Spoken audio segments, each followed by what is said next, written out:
In the beginning, when the world was young and unshaped, chaos still reigned, and titans cast their long shadows across earth and sky. From that darkness rose a child of prophecy, one who had been swallowed by his father Cronus and freed by the cunning of Zeus. He did not belong to the land, nor to the burning stars, but to something far older, the sea itself. From lightning and storm, Poseidon emerged, crowned not by men, nor by gods, but by the very waves that roared his name. His gaze was the horizon, his heartbeat the tides, and his destiny was to command the endless waters of creation.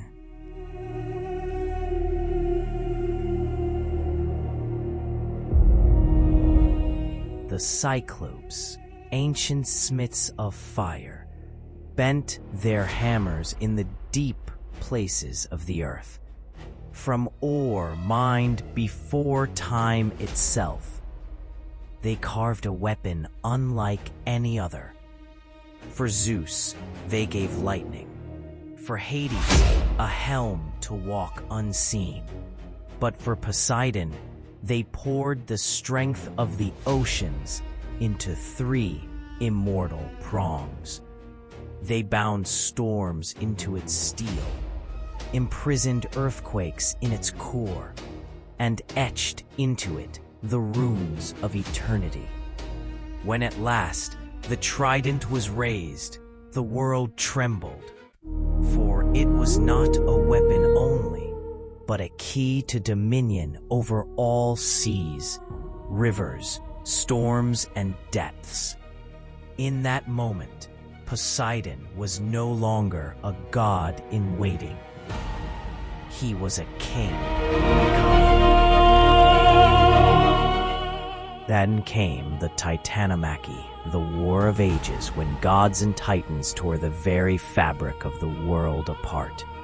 Poseidon strode into battle, not with caution, but with fury. At his command, mountains sank into the sea, and rivers turned against their banks. With every sweep of his trident, oceans rose, drowning armies of giants. His brothers struck from sky and shadow, yet it was Poseidon whose storms broke the backs of the enemy, whose floods washed clean the battlefield of their colossal forms. For 10 years the war raged, until at last the Titans fell, and when Cronus was chained in the abyss, it was said that the roar of victory was the crashing of Poseidon's waves against eternity itself.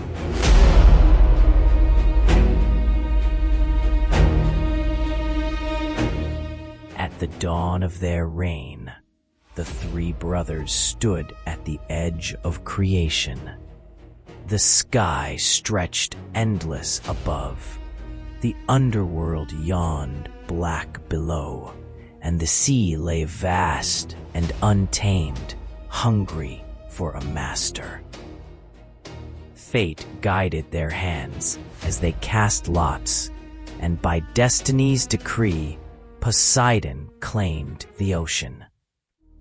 It was no mere gift, but a burden of endless depth. For the sea is not kind. It devours as swiftly as it nourishes, and within it dwell mysteries older than the gods themselves.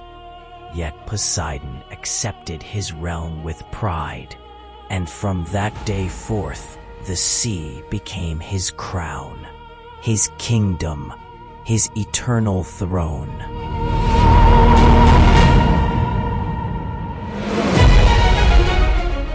Mortals, bold in their pride, dared to challenge the Lord of the Deep. Some prayed, others defied, but none could escape his gaze. At a whisper, he could raise a storm to blot out the sun. At a gesture, he could call forth whirlpools to swallow fleets whole. His fury was the terror of sailors, his storms the judgment of kings. Yet he was not without mercy. To those who honored his name with offerings and reverence, he gave safe passage across waters. But to the arrogant and the faithless, his wrath was endless, and the sea became their grave.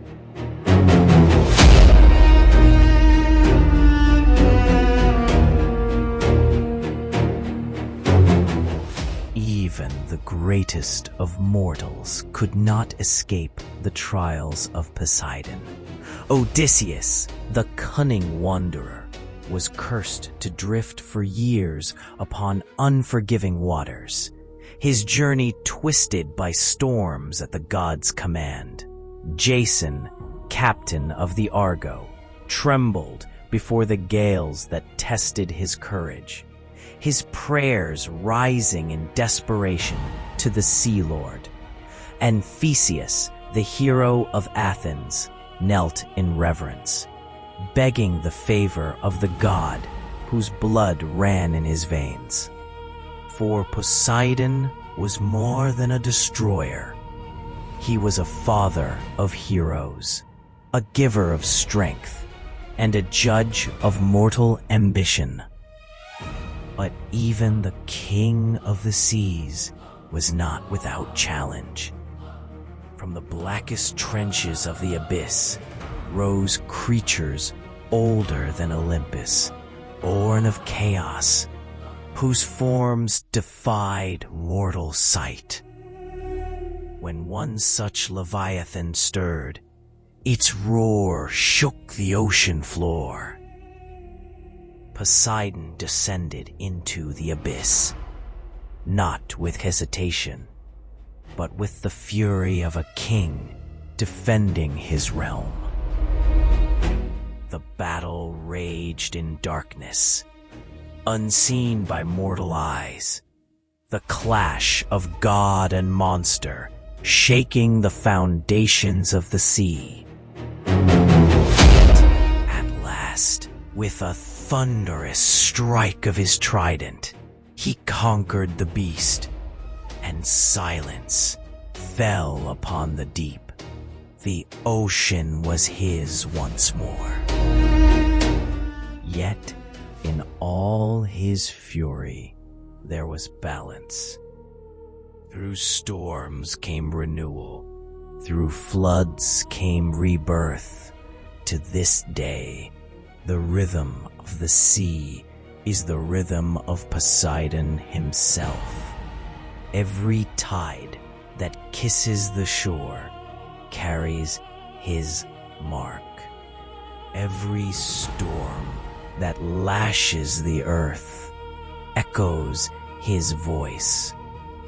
Every sailor whispers his name before braving the unknown. For the ocean is eternal, and as long as it endures, so too does the legacy of its king.